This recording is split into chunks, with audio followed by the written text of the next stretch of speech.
Did you know you can grow an endless supply of garlic right at home in your backyard? It's true. It's pretty simple, it's very affordable, and virtually anyone with access to an outdoor space can do it. If you do it right, you may never have to spend money on garlic from the grocery store again. I'm going to show you how I plant my garlic to make sure that I get a consistently large yield of big, juicy heads of garlic that last me throughout the entire year so that I never have to buy garlic from the grocery store. Now, before you can grow your own at home, you need to actually get your hands on some garlic. But before you go ordering, it's important to be careful and select the right varieties for your area. So in order to make sure that you're selecting the right variety, you need to know what your USDA cold hardiness zone is. There's two types of garlic: softneck garlic and hardneck garlic.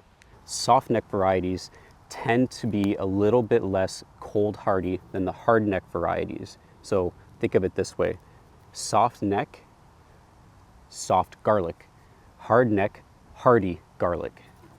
So if you're growing your own garlic at home for the first time, I'm going to try to keep things a little bit simple in terms of selection of varieties. If you're in growing zones 6 and above, then you can grow soft neck garlic. And if you're in growing zones 8 and below, you can grow hard neck garlic. That means that folks in zones 6, 7, and 8 can actually grow either variety of garlic.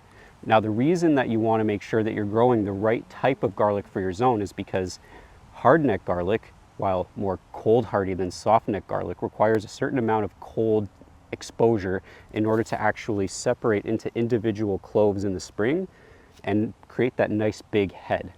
Softneck varieties, on the other hand, require much less cold exposure than the hardneck varieties. However, they're also not as cold hardy, and so they may not make it through the winter if you're in zones 5 and below. That said, individual varieties of garlic, whether they're softneck or hardneck, will have different levels of cold tolerance or different cold exposure needs in order to separate into the individual cloves. So make sure that you have a look before you actually click order on the variety that you're looking at. Now, before we actually go ahead and plant our garlic, we have to make sure that we're choosing the right site for it. I've selected this bed behind me because this bed has uninterrupted south exposure, meaning that it has full sun access throughout the entire day. This is important because if you want big cloves of garlic, you have to make sure that it has plenty of sun. While garlic can grow in part shade, so if you don't have a full sun location, just pick the spot that has the most sun access. You will have bigger, more pungent cloves if you give it full sun exposure. Okay, now before we go in and actually plant our garlic in the space that we've chosen, we want to make sure that we're spacing the garlic appropriately. Softneck varieties of garlic do well when they're spaced about 4 to 6 inches apart, whereas hardneck varieties want a little bit more space between 6 to 8 inches apart. Making sure that your garlic has the right amount of space ensures that you are able to maximize your yield with the amount of space that you have in your garden. If you're looking for as much garlic as you possibly can, go ahead and go with the lower number and put your garlic a little bit closer together. You'll get smaller heads. But if you have lots of seed garlic and not a lot of space to grow it in, your overall yield may be higher. So you actually have more garlic by weight overall. If, however, your goal is to simply get the largest heads of garlic that you can, go with that higher number of spacing, that higher number of inches apart, and that will give your garlic the space that it needs to make sure that it can reach its maximum size.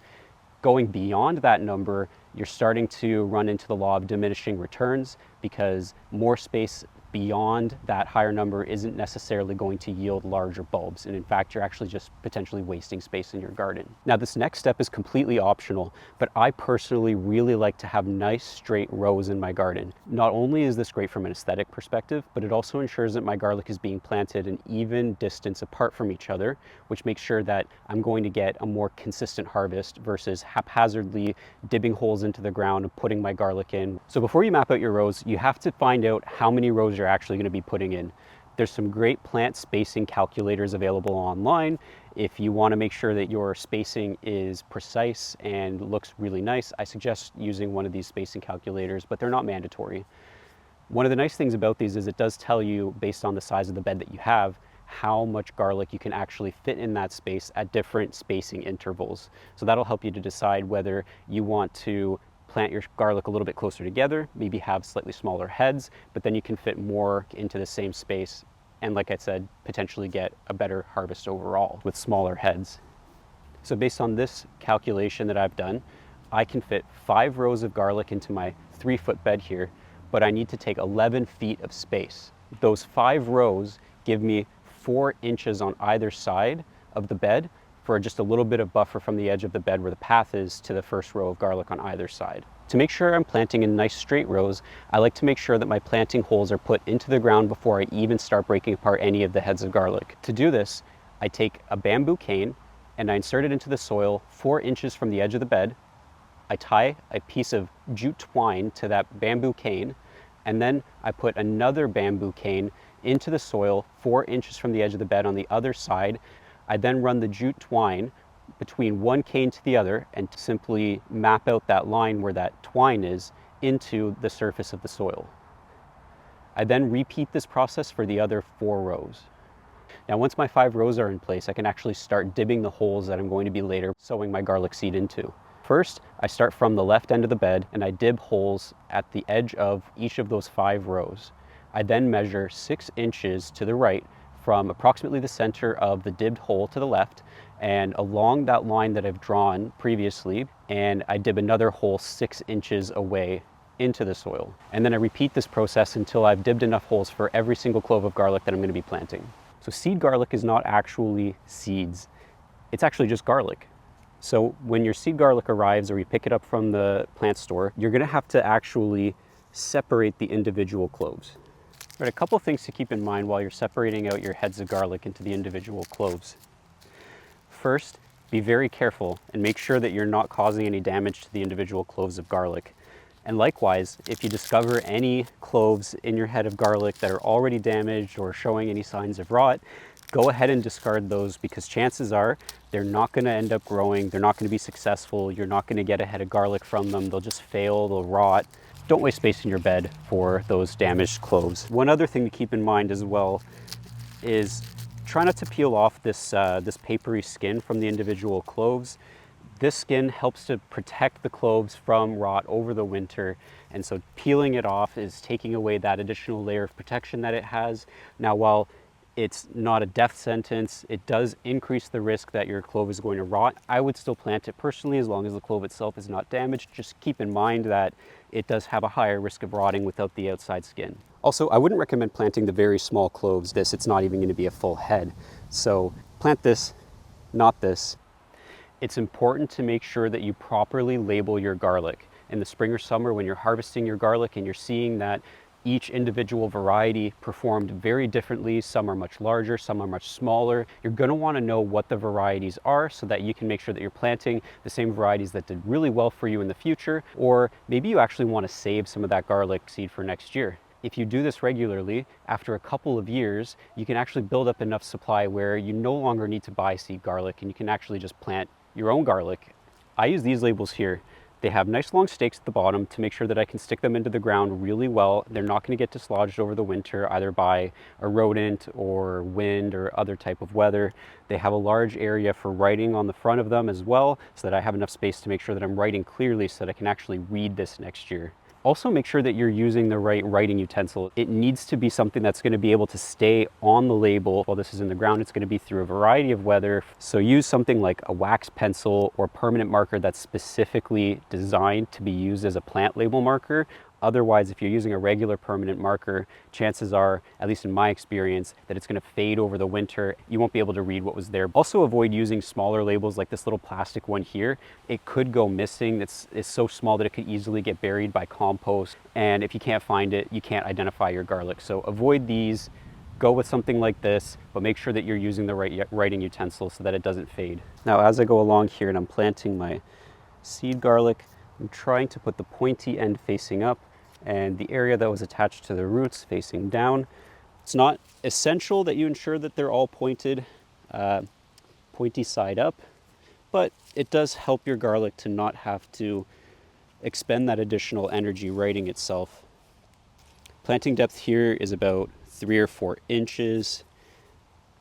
Generally, you'll see suggestions that your garlic should be planted 6 inches below the surface. I think going a little bit shallower, especially in my more temperate zone 6 climate, is generally good. Now I'm gonna go ahead and actually fill in the top of the hole so that the garlic is covered. Just making sure that there isn't an air pocket above the garlic. This next and final step is optional, but I highly recommend it. I always cover the soil with some kind of mulch before winter. This does a few things. A, it protects the soil from erosion over the winter. Additionally, it helps to keep the garlic just a little bit warmer and gives it just a little bit more shielding from that freeze-thaw cycle. And finally, it gives you an opportunity to just add some more nutrients to the soil. You'll notice that I didn't recommend any fertilizers. That's because I never use any fertilizers or feeds in my garden. That's either artificial or organic. I don't use either of them. I just use compost. I don't recommend spending money on fertilizers or feeds. If you have your own compost, or if you can get free compost from your local municipality, I would just go ahead and apply a couple centimeters of that on top of your bed after you've planted the garlic. Not only will this compost provide nutrients for your garlic, but it also provides lots of organic matter that will be taken down by the worms. The worms will munch on it over the winter and actually help to increase the drainage as well as they take down some of that organic matter into the soil below. This is especially helpful if you have clay soil, which generally doesn't drain as well. Garlic does not like to sit in too much moisture. It does not like to be waterlogged over the winter time. That can cause the garlic to unfortunately rot. So get the compost on, that'll help with your soil's drainage. If you need to use a fertilizer because you can't get your hands on enough compost, go with something that's high in phosphorus like a bone meal. Bone meal takes a little bit of time to break down into the soil, so you want to make sure that you get it on as soon as possible. You might even want to put it on a couple of weeks before planting, or you can put it on the same day you're planting. It's not a big deal, but it needs to be covered. So while here, this is going to be my final layer on this bed. If you're applying bone meal, you need to put something else on top of it. Now, you may want to mulch your bed anyways. In my climate, I really don't need to. The garlic doesn't need the additional protection in zone 6 from the cold, especially the varieties that I've planted. If you're in a colder climate though, you may want to put another mulch on top of your compost. That could be leaf mulch, or it could be straw mulch, but you want to put something on top of it if you're in a really cold climate to make sure that your garlic has that extra little bit of insulation to get it through the winter. If you're in a very warm climate and you're trying to grow hardneck varieties or even certain softneck varieties, you may want to go with the straw mulch. It's a little bit lighter in color. It'll help to keep the soil a little bit cooler and help with a little bit more cold exposure for the garlic. You also notice that the compost that I'm using is a little bit darker. That's intentional because I mix a little bit of the very dark black city compost with my homemade compost just to give it that little bit of a darker color, because my homemade compost is more of a brown rather than a black. It's not quite as dark. So this just helps to keep the beds a little bit warmer in the early fall, and this helps the beds to warm up a little bit faster in the spring, and that helps the plants get underway a little bit faster. And finally, just a quick note on planting timing. Generally, I like to plant around the date of my first fall frost, and that's because that's typically when I have a bed available to put my plants into. Once we have that first frost, that's usually when I'm taking out my peppers and my tomatoes and eggplants. And around that time, the soil is still relatively warm, and you want to get your garlic in before the soil gets too cold, because really cold soil will inhibit the development of the roots of the garlic. A strong root system going into the winter will help the garlic to take off faster in the spring, so you'll get an earlier harvest and probably also larger heads. With that being said though, there's a lot of flexibility when it comes to when you plant your garlic. If you're in a very cold climate and your soil freezes over the winter time, you probably don't want to wait and get your garlic in sooner rather than later, because once the ground is frozen, you're not planting your garlic anymore. If, however, you live in a warmer climate, you have a little bit more flexibility. Just for example, one of the varieties of garlic I'm planting today, I actually saved from my own garlic that I grew this past year. I planted it in February. So while traditional wisdom is get it in the ground a little bit earlier in the fall, there is quite a bit of flexibility with it too. But planting your garlic too early, on the other hand, can encourage the garlic to sprout above ground before winter, which isn't necessarily too bad. But if you're in a climate that gets really cold winters, you may run into a situation where the tops of your garlic may die back from too much cold. which generally won't kill your garlic, but it will stunt it because it will have to grow a new stalk in the spring, and that's going to waste energy. Ultimately, you may end up with smaller heads of garlic.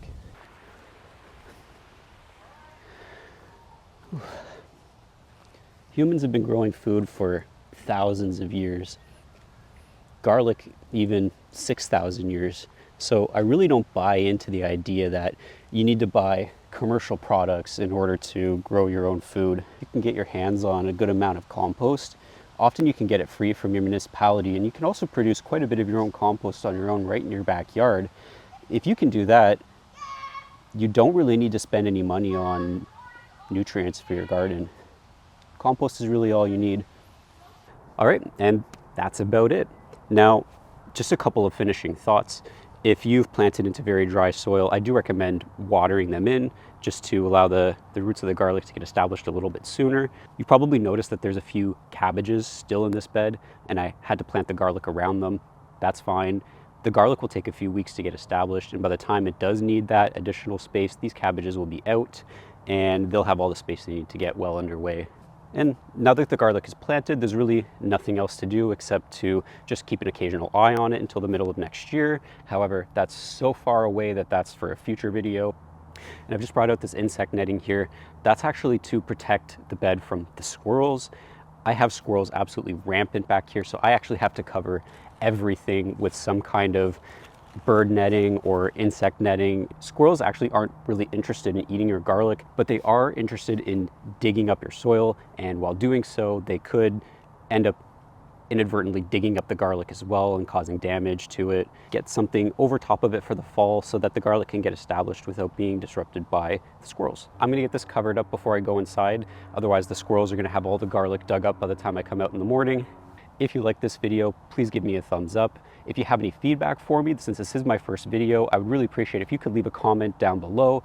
And if you enjoyed this content, please hit subscribe. I will have more videos coming soon. Hopefully some of that feedback from you will help me to make the videos a little bit better. Otherwise, thanks for watching, and I'll see you in the next video.